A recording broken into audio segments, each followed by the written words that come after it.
All right, we're doing this. I already know, this is probably the most pathetic setup you've ever seen. My house has the worst lighting imaginable, so I've kind of pushed myself up against some random wall. Then I put together this little number. We're just rolling with it for now. Anyways, my name is Morgan. You may or may not know me from TikTok or Instagram, where I go by Morgan Chomps. I make a lot of food content on both of those platforms, whether that be food finds, food recommendations, recipes. We've been on a lot of adventures over there. And for a while now, I've been kind of wanting to dip my toes into some more long form content, and I've always been one to love to listen to scary stories and horror stories on YouTube, especially MLM horror stories. For some reason, I just find those so fascinating. But yeah, I just kind of want to test the waters with this type of content. So I hope you'll bear with me while I try to figure out the configuration of this all. Full disclosure, I'm filming on my iPhone right now, but I will invest in better equipment if this goes well. Enough of that intro stuff. Let's get into reading through some fast food horror stories. I found all of these on the fast food horror stories subreddit, and these are both going to be from fast food workers and from customers. Let's get into it. All right, this first one is titled, "I'm Not Proud, But We Were 15. Oh boy. And I do want to quickly note that I have not read these through in full. I've only briefly scanned them just to choose them for this video. So anyways, let's get into this one. When I was 15, I worked at a fast food restaurant in a small town. Biscuits and burgers were the specialty. This particular day was a dreary, overcast Sunday. I remember us being very short-staffed. We had gotten through the lunch rush and our nerves were frayed. Later in the afternoon, a man came in with two children. They were maybe 7 to 9 years old. He was not in a good mood and was giving off really intense energy. He placed his order, two of which were obviously for the kids and one his. He made a special request for his burger, no ketchup, no mustard, or something like that. Oh boy. A few moments after I had given him his food, the mean, intense man came back up to the counter. Oh, here we go. He tossed his unwrapped, pulled apart burger on the counter and asked me if I saw a problem. I looked at it, trying to find something gross, a giant insect or raw meat. I said no and asked what was wrong. Apparently, it either had mustard or ketchup on it, which he said he did not want when he ordered it. Well, we screwed up. I can't remember if I typed it in wrong or if the cook messed it up. The scary man said, "Do not wipe it off, I want a new one," and stormed off. Our cook, Danny, also only 15 or 16, witnessed the entire exchange. He was already the nervous type. He was a tall, lanky, blondish redhead, quiet, shy, and just a really good kid. All of this rattled his nerves a bit. When it was about time for the burger to be ready, I walked back to the grill area to wait. As I rounded the corner, Danny had the burger bounced on a spatula and was moving it over to the counter to put it on the bun. Midway, he dropped it, and the burger landed with a splat on the red square tiles near the drain hole in the middle of the floor. Oh my goodness. We both stared down at it. My thoughts racing through scenarios of this customer freaking out if we told him we screwed up again and he would have to wait even longer. Then Danny and I looked up. Our eyes met. We were dead silent, but I could read the question in his eyes. I simply shrugged and he scooped up the burger and placed it on the bun, added the toppings, wrapped it up, and handed it to me. I walked it over to the guy's table, handed it to him, and walked off. I would like to think that if the guy had been nice and not so intimidating and angry, I would have explained what had happened and told him it was going to take even longer. Who knows? Oh, this one is funny. It's not funny that they did that, but it is funny that this person is admitting that they were the creators of this horror story. This one's interesting to think about though. It's kind of reminiscent of that old joke where you have to watch out that people will spit in your food if you're rude to them. Maybe they won't do that, but they might be more inclined to do something like this. Either way, extra incentive to not rush fast food employees. This next one is simply titled Wendy's. This one says, "Customer who gave himself the nickname of Santa Claus, really old, 300-pound dude that hated the world. My first encounter with him was when I was a crew member. My fellow coworker told him, 'Have a nice day,' and he replied with a very angry you. My second encounter with him was as a manager. He came into the store, which at the time we had a new girl on register. He starts getting visibly angry because she is taking a second to input the order. She apologizes, saying that it's her second day, and he replies that she should know the job already. Otherwise, why is she working here? She gets flustered and starts putting together his order. It's been 30 seconds and he starts banging his hands on the counter. This is where I step in. I just want to pause the story real quick and say, honestly, thank you as a manager for stepping in. There's a lot of good managers out there, but I know there's managers out there that also just kind of make you take it. Back to the story. I tell him that if he wants service, he needs to calm down or I will ask him to leave. Snaps for you. He says nothing to me. A few seconds later, the new girl tells him that his fries are cooking and will be up in another 30 seconds. He loses it, says, "Why the fuck is my goddamn food taking so long?" and raises his fist at the new girl. Oh my goodness. First of all, shouldn't you be happy that they're like making your food fresh? Anyways, I step in front of her and tell him, "Get the fuck out of my store. He says, no. I say, fine, then the police will escort you out and call 911. He says, fine, and stands there with his arms crossed, harassing customers until police arrive. He is no longer allowed at any Wendy's in my district. Okay, I get having a bad day, but I would never be able to be so publicly upset like this. I'd be so embarrassed to act like that in front of people. Like, let's just put aside having empathy and understanding for others and patience, but do you lack all self-awareness to know how dumb you look? Especially if the police have to be called? I don't know.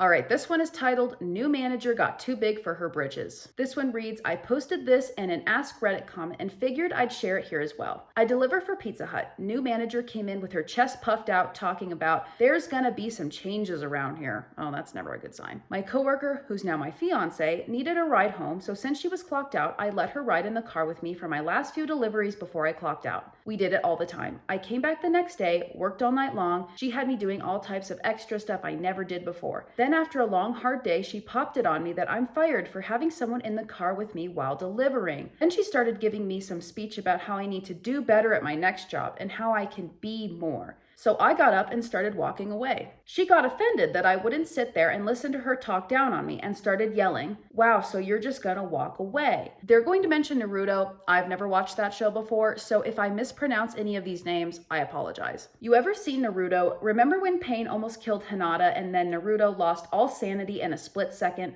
That kind of sums up what happened. I started yelling back, called her a dumb bitch, and really just told her about herself. And she was universally hated, so while this was happening, she was looking around to see the rest of the staff smiling and giving me approving head nods. That wore on her ego so much that she threatened to call the cops if I didn't leave. After some more yelling on both sides, I walked out to my car. She then stuck her head out the door yelling, you'll never work at another Pizza Hut again. After that, she marked me in the system as unrehirable. But it gets better. The manager of a different Pizza Hut found out what had happened and sided with me. He went into her computer and changed it without her knowing. Then he hired me to his store. Oh my goodness, there's a lot of drama going on in this community's Pizza Hut scene. Not even a month after being hired, she got caught trying to steal money out the safe of the new store I was working at. Turns out she was addicted to cocaine and didn't want to risk stealing out of her own safe. But she didn't know that this other store had cameras unlike hers. So she got fired, and only about a month after being told I'd never work at another Pizza Hut again, she was gone and I was back. On the 0.0001% chance she's reading this, sup bitch, hope you got help for your addiction. I mean, first, I don't know if it's just because I'm a germaphobe or if it's because we just went through a Panini 19, but just on the surface, having an extra person in the delivery car, like this person's fiance, it gives me a little bit of the ick. I don't know why. I guess when pizzas are delivered, they're typically in a zipped up bag, not to mention the mini hands that touch the pizza to prep it and cook it in the first place. But let's just say I'm not totally on board with this person's fiance being in the car. Like, I get it's more convenient, but let's just move on to talk about this exchange. Having a yelling match is not really the most desirable outcome, but stealing money and all of those illegal things isn't great either. And so I am glad that she got caught and had to face consequences for that. Hopefully the drama throughout all these Pizza Huts can settle down now that she's kind of like out of the picture. Okay, now here's one of those stories where it's from the perspective of the customer. This one is also an image and the title is simply Fingernail Found in Blizzard, Bit Into It, Super Gross. Nope. I've had acrylics maybe 3 times in my life and they've never been that long. So having them was a very slight adjustment. It wasn't life-changing to figure out how to like type, write, hold things, you know what I mean. And I know people who have fake nails, especially long ones like consistently, know how to finesse these daily situations without issue. But again, wow, this video is really outing me as an apparent germaphobe, but I still don't know how well people are cleaning their hands and nails. And to have bit into one of these nails, to actually have someone's nail physically in your mouth is too much for me to handle right now thinking about. We're moving on. This one's titled, You Won't Give Me Free Coffee? I'll Shut Down the Entire Kitchen for Hours. It states, long story incoming. Fast food industry took 2 years of my life, but it gave me crazy stories to tell. Here is one of my favorite ones. It was told to me by a coworker as I wasn't working during this specific event. This takes place in France for context. Okay.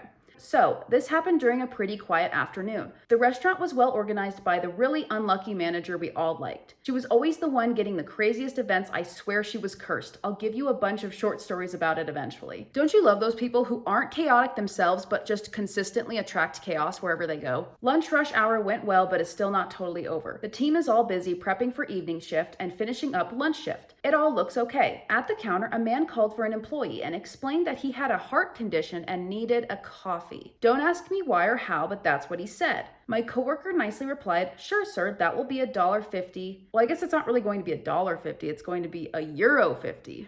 That doesn't sound right. Oh boy, was she wrong. The man then told her that he was American. Oh, yep, there we go. There it is. No joke, I am sorry for American folks out there. It's okay, we're used to it, and we kind of deserve it. And as such, he demanded to get the coffee for free because of his condition. My coworker started to panic as the man was getting really angry and politely told him that she didn't have the power to give it to him for free. He proceeded to request to see the manager, whom my coworker knew would not let that fly. After a heated argument with the manager, he decided that he was going to make the coffee himself and tried to get behind the counter. The manager, who was pretty strong, blocked the way. Again, snaps for the manager, telling him to back off before she called the cops. Yeah, you tell him. That didn't stop him. Why would it? He pushed her, which caused the team leader, pretty tall, protective guy, to run and help her, and the whole team to stop and watch in shock as he then tried to punch her. Luckily, she dodged it and he hit the wall. Or so they thought he did. They managed to call the police and stop him from doing anything else. He was taken away, but it doesn't stop there. Less than an hour later, the employees in the kitchen start to get agitated. The poor manager went to check, only to realize that not only she almost got punched in the face that day, but that the dumb guy actually punched the emergency stop button, oh no, that shut down the whole kitchen for hours because they took a long time to understand that nothing was working. And since they had to wait for the temperatures to go back up to start making burgers safely again. And that's not even the worst thing she saw in her career. It says carrier, but I think they mean career. Let me know if you'd like it, and I will give some more juicy stories about crazy customers. Once again, it would of course have to be an American. Personally, I can't think of any reason in the US why someone would get free coffee because of a condition, unless he's like old enough to be considered a senior and that's why he thinks he can get the free coffee. Because I do know that some places here will give free coffee to seniors, but other than that, I have no clue what this person is talking about. Comment below if I'm just missing something. But putting that aside, it would be so scary to have someone try to come over the counter to escalate the situation like that, because now that I think about it, the counter is like a physical barrier that no matter what a customer might be saying to you, it acts as like an extra divide to help keep people separated in heated moments like this. And to have that boundary literally crossed in that way is terrifying. And especially with the people involved being from different countries and cultures. I'm just glad that nobody got seriously hurt, well, other than the emergency button, although I'm sure it was still traumatic for everyone involved. So this one is another image. It's a sign taped to the McDonald's drive-thru speaker. If you're not looking at the screen, it reads in all caps, "If you can't get your fat ass down here by 10:30 in the morning, you're getting a burger. I'm not making pancakes at 3 o'clock in the afternoon because you did blow all night with your friends and you're just getting your shit together, all right? Make no mistake, this is a burger joint. It's always been a burger joint. We did that breakfast thing as a favor. We were just trying to freak out IHOP. Oh, we're doing it too. We're doing it too? Your own mother won't make you pancakes at 3 o'clock in the afternoon, okay? So get your fat ass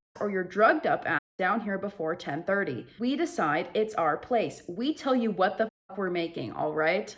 Okay, so I'm an early bird, like waking up at 5 a.m. is something I like to do daily. I have no problem with it. So when I say this, just know that this is all coming from that type of perspective. If a breakfast ends at 10:30, I wouldn't even roll through the drive-thru at 10:15 because I know there has to be a transition in the kitchen between breakfast and lunch. And I don't want to be that person that's demanding pancakes at the very last second. Does that make sense? I get wanting to have breakfast at all times of the day because breakfast for dinner is one of my favorite things. But you have to realize that a fast food restaurant cannot accommodate that craving. They're not going to meet the needs of your sleeping schedule. If you're craving pancakes at 3 p.m., I'm sorry to say this, but make them yourself. I wouldn't expect McDonald's to make me a breakfast sandwich at 10:35 a.m., let alone 3 p.m., hours after breakfast hours are over, and that you would have the gall to have this expectation more than once, like multiple times where these people feel they have to make you personally a sign.